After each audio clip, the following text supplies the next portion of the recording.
Timer start हो गया है। प्लीज़ खुद से ट्राई कीजिए और ख़ुद को चेक कीजिए कि आप इतने सेकंड में क्वेश्चन को सॉल्व कर पा रहे हैं या नहीं। टाइमर समाप्त हो गया है। क्या आपने टाइमर के साथ टाइम के अंदर ही क्वेश्चन को सॉल्व कर लिया है?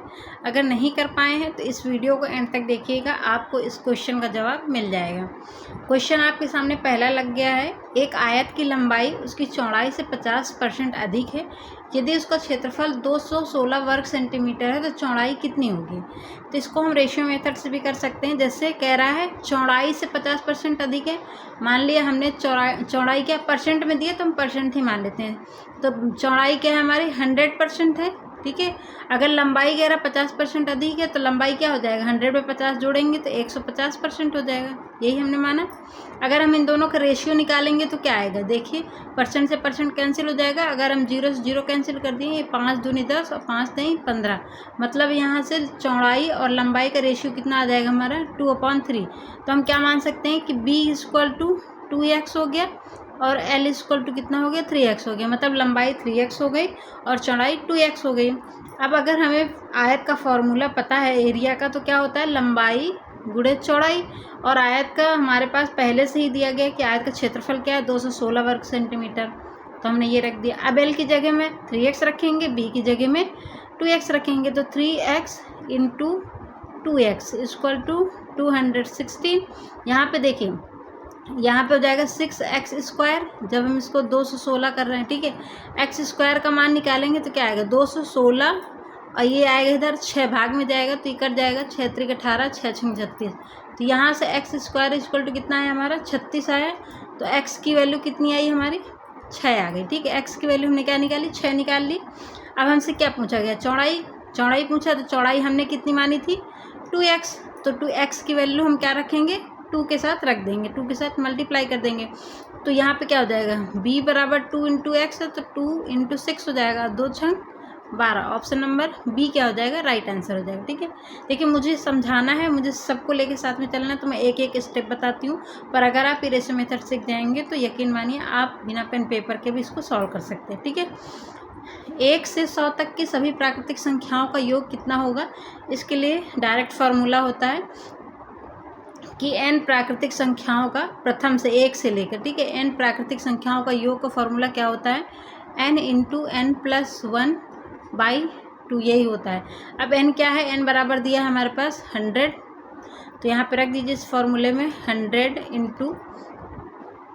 100 + 1/2, ठीक है। आपको वहाँ पेपर में किसी को दिखाना नहीं कि आपको स्टेप बाय स्टेप करना, आप डायरेक्ट चाहते तो 100 का आधा करके और 101 से गुणा कर देते तब भी आ जाता, ठीक है।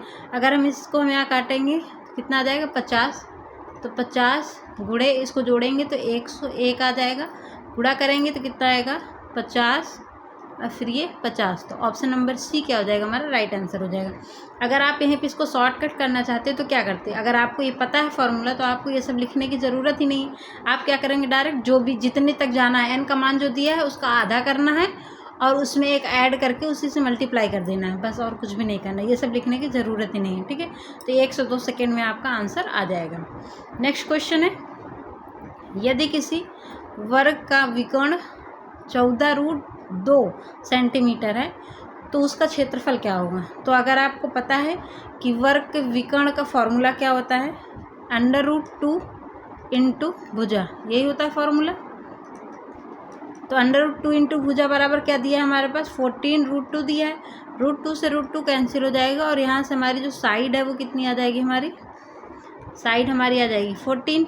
अब अगर आपको क्या पूछा, क्षेत्रफल पूछा है, क्षेत्रफल का फॉर्मूला पता है क्या होता है भुजा स्क्वायर होता है, साइड का स्क्वायर कर देते हैं, तो भुजा का स्क्वायर करेंगे मतलब 14 का स्क्वायर करेंगे, 14 का स्क्वायर करेंगे तो आपको क्या आ जाएगा 196 वर्ग सेंटीमीटर।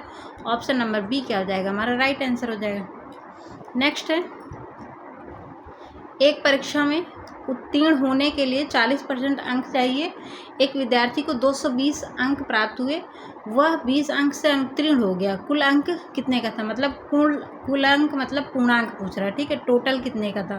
तो कह रहा है उत्तीर्ण होने के लिए 40% चाहिए, मतलब अगर कोई बच्चा कोई स्टूडेंट्स टोटल पूर्णांक जो है उसका 40% अंक प्राप्त करता है तो वो पास हो जाएगा। मतलब पासिंग मार्क्स कितना है हमारा 40% है, ठीक है, परसेंट के अकॉर्डिंग। लेकिन कह रहा है एक विद्यार्थी को 220 अंक मिलते हैं, 220 अंक उसने प्राप्त किया और फिर भी वह 20 अंकों से फेल हो गया, 20 अंकों से अनुत्तीर्ण हो गया। तो इसका मतलब ये है कि अगर हम इन दोनों को ऐड करते हैं तो हमारे पास पासिंग मार्क्स हो जाएगा, वो पास हो जाएगा, ठीक है। तो 220 में जब 20 ऐड करेंगे तो मतलब 240 आएगा। इसका मतलब ये कह सकते हैं कि 240 पर कोई स्टूडेंट्स पास हो सकता है, ये पासिंग मार्क्स है। परसेंट के हिसाब से 40% होना चाहिए, लेकिन अगर हम मार्क्स की बात करें तो 240 अंक होने चाहिए। तो अगर हम इन दोनों को इक्वल कर दें तो क्या दिक्कत है, ठीक है। एक्स का 40%, एक्स क्या है हमारा टोटल पूर्णांक, ठीक है, 40% पर भी पास हो जाता है, 240 नंबर मिल जाएगा तब भी पास हो जाएगा। तो ये दोनों आपस में क्या हो गई, बराबर होगी। कहने की लैंग्वेज अलग अलग है लेकिन दोनों का मतलब एक है। अब यहाँ से हम निकाल लेंगे, देखिए 0 से 0 कैंसिल हो गया। अगर हम इधर से इसको इधर भेजेंगे, 240 यहाँ पे था, ये जाएगा इधर तो पलट जाएगा, 10/4 हो जाएगा, ठीक है। यहाँ से कट जाए, 4 छंग 24, 60 आ गया और 60 में जब 10 का गुणा करेंगे तो हमारा कितना आ जाएगा 600। Right answer option number C हो जाएगा, ठीक है। जब भी आपसे कहेगा कि 20 अंक जैसे कह रहा अनुत्तीर्ण हो गया, उससे कम हो, ठीक है, मतलब कम अंक उसने प्राप्त किया और 20 अंकों से अनुत्तीर्ण हो गया, तो क्या करना है आपको उसमें ऐड करना। जब आपसे कहेगा कि उसने इतने अंक प्राप्त किए और इतने उत्तीर्णांक से इतने अधिक हैं, तो आपको क्या करना है, उससे घटा देना। क्यों? क्योंकि आपको पासिंग परसेंटेज दिया तो हमको पासिंग मार्क्स तक जाना है, तो ज़्यादा है तो घटाएंगे और कम है तो जोड़ देंगे, ठीक है। नेक्स्ट है हमारा, नेक्स्ट है 18, 24 और 30 का लघुत्तम समापवर्तक क्या होगा। मतलब एलसीएम पूछ रहा है। एलसीएम का टॉपिक भी मैंने पढ़ा दिया, अगर किसी को नहीं आता तो वो जाकर देख सकता है। 18, 24, 30 का एलसीएम क्या होगा, जैसे कि मैंने बताया, आप चाहें तो इसको डायरेक्ट भी कर सकते हैं, 18, 24 और 30, ठीक है। यहाँ से हम काटेंगे 2 9 18, ये हो जाएगा 12, ये हो जाएगा 15। फिर हम काटेंगे, 9 नहीं कटेगा तो 2 छंग 12 हो जाएगा, ये 15 हो जाएगा। फिर जो कट रहा है उसको काट देंगे, 2 3 6 हो जाएगा, ये 15 नहीं कट रहा। अब 3 से काटेंगे तो 3 3 9, 3 1 3, 3 5 15। फिर 3 से काटेंगे, 3 1 3, 3 1 3, एक तो पहले ही था, फिर 5 बच गया। अब हम 5 से काटेंगे तो ये 5, 1 और 1, ठीक है, लास्ट तक जाते हैं जब तक 1 नहीं आ जाता। अब एलसीएम क्या होता है, जो हमारा इधर आता है उसको हम आपस में मल्टीप्लाई कर लेते हैं, यही क्या होता है हमारा एलसीएम होता है। गुणा कर लीजिए, देखिए 2 दूनी 4, 4 दूनी 8, 8 त्रिक 24, 24 त्रिक 72 और 72 पंचे, देखो यहाँ पे 72 हमने लिखा। अब 72 को 5 से गुणा कर देंगे, 5 दूनी 10 और 5 से 35, 1 36, कितना आ जाएगा हमारा 360। ऑप्शन नंबर डी क्या हो जाएगा हमारा राइट आंसर हो जाएगा, ठीक है। नेक्स्ट है हमारा, यदि किसी घन की भुजा 2 गुनी कर दिया जाए तो उसका आयतन कितना होगा, ठीक है। घन की बात कर रहा है। पहले तो आपको ये पता होना चाहिए कि घन क्या है। जैसे घन और घनाभ 2 चीज़ें आपने पढ़ी होंगी। घन और घनाभ दोनों में 6 फलक होते हैं, 6 सतह होती हैं, लेकिन घन की सारी भुजाएं बराबर होती हैं, मतलब लंबाई, चौड़ाई और ऊंचाई। क्योंकि घन और घनाभ 3D आकृति है तो लंबाई, चौड़ाई और ऊंचाई तीनों होंगी, ठीक है। तो लंबाई, चौड़ाई और ऊंचाई तीनों इक्वल होती हैं घन में, लेकिन घनाभ की बात करेंगे तो वहीं पे तो लंबाई, चौड़ाई और ऊंचाई तीनों अलग अलग होती हैं। ये दोनों घन और घनाभ में डिफरेंस होता है। अब हम आते हैं, घन की भुजा कह रहा है 2 गुनी कर दी जाए तो उसका आयतन कितने गुना हो जाएगा। तो अगर हम इन दोनों का रेशियो निकालेंगे तो पहले हमारा घन का जो भुजा थी कितनी थी हमारी, 1 थी, और अभी कितनी हो गई, 2 हो गई, मतलब 1 से 2 हो गई, ठीक है। तो कह रहा है कि उस आयतन कितने गुना हो जाएगा। तो घन का आयतन जो होता है उसका फॉर्मूला होता है भुजा का क्यूब करना। भुजा का क्यूब कर दो तो क्या हो जाएगा, हमारा घन का आयतन निकल आएगा। तो अगर हम इसके हिसाब से वैल्यू निकालेंगे पहले वाले साइड के हिसाब से, तो 1 का क्यूब करेंगे तो 1 आएगा। लेकिन जब वो बढ़ के 2 गुना हो गया, अगर हम उसका रेशियो, उसका वैल्यू निकालेंगे तो 2 का क्यूब करेंगे यहाँ पे तो कितना हो जाएगा, 2 का क्यूब करेंगे तो 2 दूनी 4 दूनी 8, मतलब पहले हमारा 1 था और अभी कितना हो गया, 8 हो गया बढ़ के आयतन, ठीक है। तो कह रहा है कितने गुना हो जाएगा। अब यहाँ पे देख लीजिए, 1 से 8 पर जाने के लिए क्या 8 से मल्टीप्लाई करना पड़ेगा, मतलब 8 गुना हो जाएगा। ऑप्शन नंबर डी क्या हो जाएगा हमारा राइट आंसर हो जाएगा, ठीक है। ये आ गया हमारा क्वेश्चन जो आपको स्क्रीन पर दिखा था टाइमर के साथ, जिसका आपको बेसब्री से इंतज़ार था। पहले हम सीखेंगे कि जिसमें हमें टाइम लगेगा। फिर अगर आप सीख जाएंगे तो इसको आप ऐसे भी कर सकते हैं, टाइम मतलब टाइमर के साथ, या 30 से 25 सेकंड के अंदर। एक नाव धारा के अनुकूल 36 किलोमीटर की दूरी 3 घंटे में तय करती है। धारा के प्रतिकूल वही दूरी 4.5 घंटे में तय करती है। तो स्थिर जल में नाव की गति क्या है? ठीक, कह रहा है कि दूरी सेम है, सिर्फ समय अलग अलग है, और स्थिर जल में नाव की गति पूछ रहा है। तो इसके लिए आपको क्या करना है, आपको एक रेशियो बनाना है, B फिर W फिर डाउन स्ट्रीम और फिर लिखना है अप स्ट्रीम। मैं पहले इनका अर्थ बता देती हूँ। B का मतलब होता है नाव की चाल, ठीक है। W का मतलब वाटर, मतलब धारा की चाल, और फिर डाउन स्ट्रीम का मतलब धारा के अनुकूल, जब धारा की दिशा में कोई चीज़ चलती तो उसकी चाल क्या है, और धारा के विपरीत मतलब अप स्ट्रीम का मतलब धारा की विपरीत दिशा में चाल क्या है, ये है, ठीक है। अब आपके सामने जो जो दिया है हुआ है हम उसको लिख लेते हैं। आपके सामने क्या क्या दिया, देखिए धारा के अनुकूल, धारा के अनुकूल दिया मतलब डाउन स्ट्रीम की बात की गई है। धारा के अनुकूल 36 किलोमीटर की दूरी 3 घंटे में तय करता है। तो यहाँ से हम स्पीड निकाल लेंगे, क्यों, क्योंकि स्पीड का हमें पता है, स्पीड का क्या होता है, दूरी बटे समय, ठीक है। चाल बराबर दूरी बटे समय होता है। तो दूरी कितना है हमारे पास, देख लेते हैं, यहीं पे हम जगह नहीं है तो यहीं पे देख, स्पीड अगर हम निकालेंगे, धारा के अनुकूल चाल निकालेंगे तो 36 दूरी है और कितने समय में, 3 घंटे में। तो अगर हम काटेंगे तो कितना आ जाएगा हमारा, 12, मतलब डाउन स्ट्रीम कितनी आ गई हमारी, 12 आ गई। अगर हम यहीं पे अप स्ट्रीम की बात करें, क्योंकि धारा के प्रतिकूल की बात कर रहा है, धारा के प्रतिकूल वही दूरी मतलब 36 किलोमीटर की दूरी को ही वो 4.5 घंटे में तय करता है। क्यों, क्योंकि जब धारा के प्रतिकूल हम चलते हैं तो धारा अपनी दिशा में वो खींचता है, और जो बोट या नाविक होता है वो अपनी दिशा में खींचता है, तो समय क्या बढ़ जाता है, ठीक है, उसकी स्पीड कम हो जाती है। तो यहाँ पे अगर हम इसका निकालेंगे तो 36/4.5 ये लिखेंगे, क्योंकि समय तो यही है, समय से डिवाइड करेंगे तभी चाल आएगा। तो ये डाउन स्ट्रीम हो गए और ये अप स्ट्रीम की चाल हो गई, ठीक है। कितना आएगा, 0, यहाँ से हटाएंगे तो इधर 0 आ जाएगा, ठीक है। ये 9 चौक 36, 40 बार में कटेगा, 9 पचे 45, तो 40/5 आएगा। फिर काटेंगे इसको हम, 5 8 40 मतलब 8 आएगा, ठीक है। तो अप स्ट्रीम में कितनी आएगी स्पीड हमारी, 8 आ जाएगी। अब हमें इसको सॉल्व करना है, इसको मैं थोड़ा सा अरेंज कर देती हूँ ताकि लिखने के लिए जगह हो जाए। स्क्रीन हमारी छोटी है और मोबाइल से टैबलेट पढ़ाने में थोड़ा सा प्रॉब्लम होती है जगह की, ठीक है, बट कोई नहीं, हम मैनेज कर रहे हैं। हाँ, अब देखिए ये, अब हम बात करेंगे, ये हमारे पास डाउन स्ट्रीम आ गया और अप स्ट्रीम की चाल आ गई। अब हमसे क्या पूछा, स्थिर जल में नाव की चाल पूछा है, मतलब इसकी चाल पूछा, बोट की चाल पूछा है।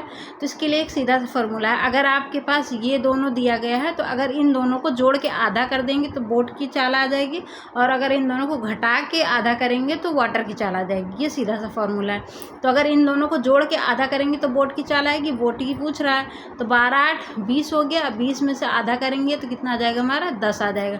तो ये 10 हो गया। यहीं पे अगर इसकी पूछी नहीं गई धारा की चाल, लेकिन फिर भी हम यहाँ पे बात करेंगे, अगर इसकी पूछ रहा तो इन दोनों को घटा देंगे हम। 12 में से 8 गए, कितना आएगा हमारा, 4 आएगा, और उसका आधा करेंगे तो 4/2 मतलब 2 दूनी 4, 2 आ जाएगा। तो ये कितना आ जाएगा हमारा, 2। अब आपसे जो भी पूछेगा आप बता दीजिएगा, चाहे धारा की चाल पूछे, चाहे आपकी बोट की चाल पूछे, सब सारी चीज़ें आप कर सकते हैं, ठीक है। यहीं पे इसका रिवर्स देख लीजिए, जैसे आपके पास डाउन स्ट्रीम और अप स्ट्रीम नहीं दी गई, बल्कि ये दोनों चीज़ दी गई, तब आप क्या करेंगे, डाउन स्ट्रीम में क्या होता है, धारा के अनुकूल जब हम चलते हैं तो धारा की चाल और नाव की चाल दोनों ऐड हो जाती है। तो यहाँ पे क्या करना है आपको, सीधा क्या करना है, इन दोनों को ऐड कर देना है। तो 10 2 12 हो जाएगा, और जब अप स्ट्रीम की बात करेगा तो इन दोनों को घटा के लिखेंगे, 10 में से 2 का 8, ठीक है। तो यहाँ से आपको 4 चीज़ें देखनी है कि जब ये दोनों दिए गए होंगे तो इन दोनों को कैसे निकालना है, जब ये दोनों चीज़ दी गई होंगी तो इन दोनों को कैसे निकालना है। तो ये मेरा फॉर्मूला था और बेसिक मेथड था, ट्रिक थी, आप कुछ भी कह सकते हैं। अगर आप इस चीज़ को प्रैक्टिस करते हैं क्वेश्चन के साथ तो यकीन मानिए 30 सेकंड क्या, आप 20 सेकंड के अंदर आप इस क्वेश्चन को बिना पेन पेपर के भी सॉल्व कर सकते हैं, ठीक है। सिर्फ आपको ज़रूरत है तो प्रैक्टिस की और समझने की। नेक्स्ट क्वेश्चन है, यदि 25 पुरुष किसी कार्य को 12 दिन में पूरा करते हैं तो उसी कार्य को 20 पुरुष कितने दिन में पूरा करेंगे। टाइम एंड वर्क का क्वेश्चन है। MDH फार्मूला सभी ने पढ़ा होगा, ठीक है। M1 D1 H1 और M2 D2 H2 यही फार्मूला होता है। H तो बात की नहीं गई, हावर मतलब H मतलब घंटे की बात करें तो घंटा तो यहाँ है नहीं, तो केवल M1 D1 है। तो M1 कितना है, 25 है, और D1 कितना है 12 है, जो दिया है उसको लिख लेते हैं। फिर M2 कितना है 20 है, ये दिया गया है। और फिर D2 हमें क्या है निकालना है, ठीक है। तो हमें D2 निकालना है, तो D2 हमने यहाँ पे जो है इसको इधर भेज देते हैं। जैसे 25 गुणे 12 लिख लिया, ये इधर आएगा तो क्या हो जाएगा, भाग में जाएगा, क्योंकि बाउंड्री क्रॉस करेगा तो उसके क्या है चिन्ह बदल जाते हैं। जैसे गुणा वाला भाग में, भाग वाला गुणे में, प्लस वाला माइनस में और माइनस वाला प्लस में। तो यहाँ पे देखिए जो कट रहा काट देंगे, 5 बचे 25, 5 चौको 20, फिर 4 देंगे 12, तो ऊपर क्या बचा हमारा 5 गुणे 3, मतलब कितना हो जाएगा 5 3 15। ऑप्शन नंबर बी क्या हो जाएगा हमारा राइट आंसर हो जाएगा, ठीक है। नेक्स्ट है ये आज का हमारा लास्ट क्वेश्चन है, और ये क्वेश्चन मैं पढ़ा चुकी हूँ, मैंने सिंप्लीफिकेशन का भी टॉपिक पढ़ा दिया है, उसके साथ मॉक टेस्ट भी दिया था, ठीक है। जैसे कि आपको पता है कि हम टॉपिक भी पढ़ाते हैं और साथ में MCQ भी उस पर डिपेंड क्वेश्चन भी सॉल्व करते हैं, अप्लाई करके देखते हैं कि हमने जो पढ़ा है वो वैल्यूएबल है कि नहीं, इसको कैसे क्वेश्चन में अप्लाई करना है, ठीक है। और सैटरडे और संडे को मेरी मिक्स्ड क्लास चलती है, जैसे कि आपको पता है, तो जल्दी से जल्दी चैनल को सब्सक्राइब कर लीजिए, ज़्यादा से ज़्यादा लाइक एंड शेयर कीजिए। आपका एक लाइक मुझे बहुत मोटिवेट करता है। फिर मिलते हैं नेक्स्ट वीडियो में, क्योंकि इस क्वेश्चन का आंसर आपको होमवर्क है, आपको कमेंट में कमेंट करके देना है, बहुत ईजी क्वेश्चन है। तब तक के लिए bye bye, thanks for watching.